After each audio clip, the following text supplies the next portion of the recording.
Magandang hapon po sa lahat. So may kasama tayo dito, kung mapapansin nyo, tapos na siyang hilutin. Hindi na namin pinakita, pero ang concern kasi ni Madam, vertigo at hika. So ang sabi ni tatay, ito po yung asawa, ayan. Pag nausukan daw to, tutok mo sa akin. Pag nausukan daw to, doon daw hinihika. Ngayon i-aggressive natin, tapos na yung hilutin na ibalik na namin yung hika niyan. Ngayon naman, ang gagawin naman natin, pagpapahingahin lang namin, lalagyan namin ng pabango. Saka, pabango ako. ayan, pabango, saka uusukan natin ng Yossi. Nausukan niya ni John Paul kanina pa. Ilang beses mo boy binugahan, boy? Marami.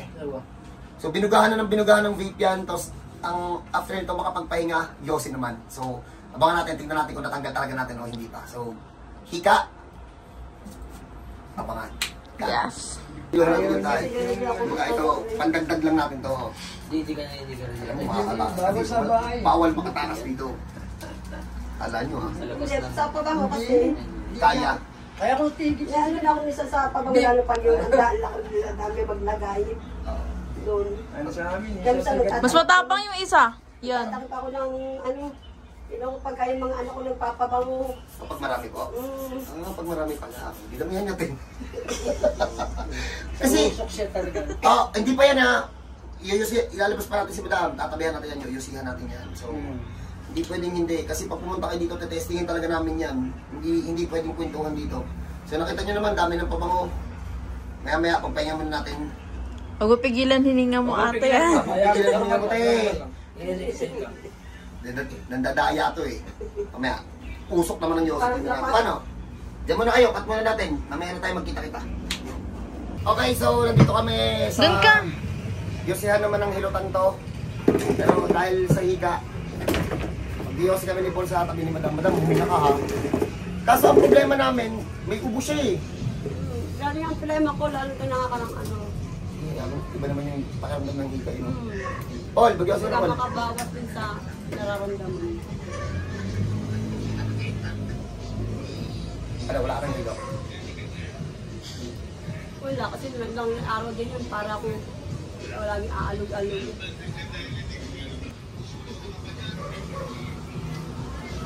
Magko-comment na naman dyan. Nag-Yossi sila sa tabi ng customer. Bahala kayo kung hindi kayo makaintindi. Ginagawa namin to kasi nga, yung asawa mismo ang nagsabi, sir, hindi yan sa pabango. Sa usok ng sigarilyo yan.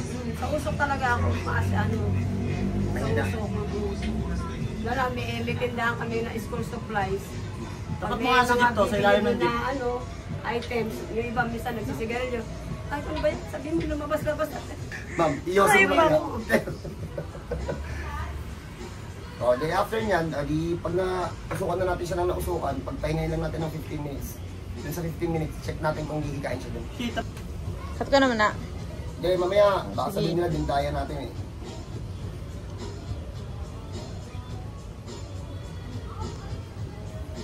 Usok pala. Kasi may plema sa loob eh. Nag-aggressive pa po namin yan, nilagyan namin na matatapang na pabango.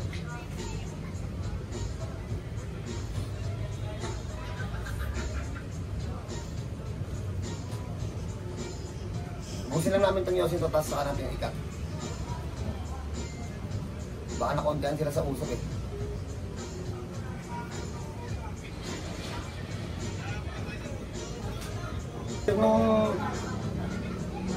Suntukin ka na niya.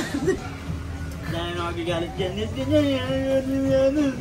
Sa usok nga! Sa usok nga ni... Hindi nga mahina sa usok eh.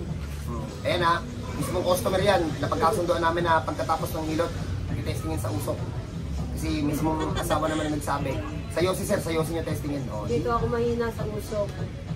Usok talaga ng sigarilyo. Tapos tambucho ba? Minsan yung asawa ko magpainit ng motor sa umaga. Bago Hindi ka na doon? Hindi ka na doon? Pag ano ko yung amoy. Amoy? Ano? Ang lipis nun ah. Grabe. Wala pa usok yun. Kasi pag umusok yung motor ng asawa mo, sira ng makina nun. May usok kasi na mabaho, di ba?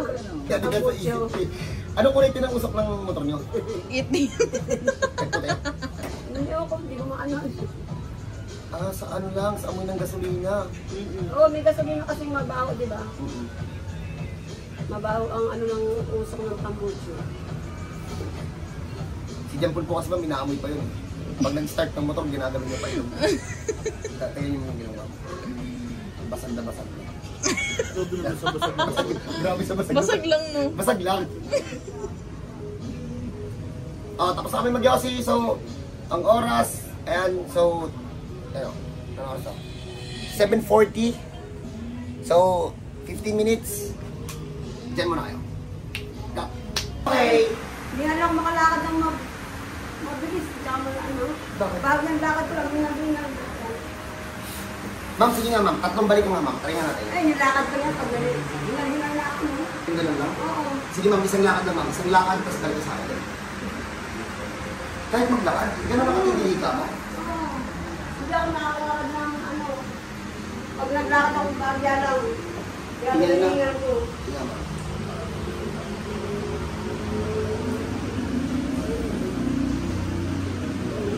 Tingnan lang. Wala na. Makaliwalas si mukha eh.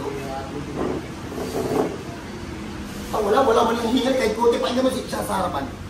Ikaw mismo. Kaya na to. Wala. Wala na. Wala eh. Wala to, nagdadahilan lang yan. Kapag nandito. Nagdadahilan lang yan sa mga, ano talaga namin yan, tsahin namin yan. Ganyan yung konting lakad ko lang. Grabe na hingal ko. Legit. Ito pa, dagdag information, yung hika ni Madam, since 30 years old pa daw siya. Tama? Nakatrenta ako ng ilip. Ilan taon ka na ngayon, ma'am? 54. So, nasa 24 years, tama? Bali yan. Ganun. Ilalagay ko lang 20 years, pero... pag may ganun kayong case, alam ko marami na nang magagalit yan. Sabi naman, hika, inihilot. Eh, ano magagawa ko? Yun nga eh, natatanggal nga sa hilot eh. Hindi ba kala kayo, tiisin niyo yung hika niyo kung mayroon kayo. Basta si Madam, kamusta? Mga kapitbahay ng manghihilot eh. Pinahihilot ko. Para naman lang wala eh. Ngayon ma'am, kamusta? Okay na. Wala? Ayan ha. Ano pangalan niyo ma'am? Maria Teresa. Maria Teresa. Mendoza. Binigay niyo yung pangalan. Kung ayaw niyo dito maniwala sa page ko, i-chat niyo si ma'am. Maria Teresa Mendoza daw. Diyan kayo magtanong kung sa akin. Para walang tanungan. Inaaway ako ng ibang ano eh. Ayan ha, narinig niyo yung pangalan. Kung gusto niyo matanggal yung hika niyo, magganong-ganong kayo o pumunta kayo dito para matanggal na tulad. So paano? God bless po sa lahat. Sa mga hika, open booking yan. Huwag nyo nang i-book. Kain nyo na yun dito. So God bless po sa lahat. Sa mga nagtatanong, asan kami? Nasa Antipolo City po. Cut.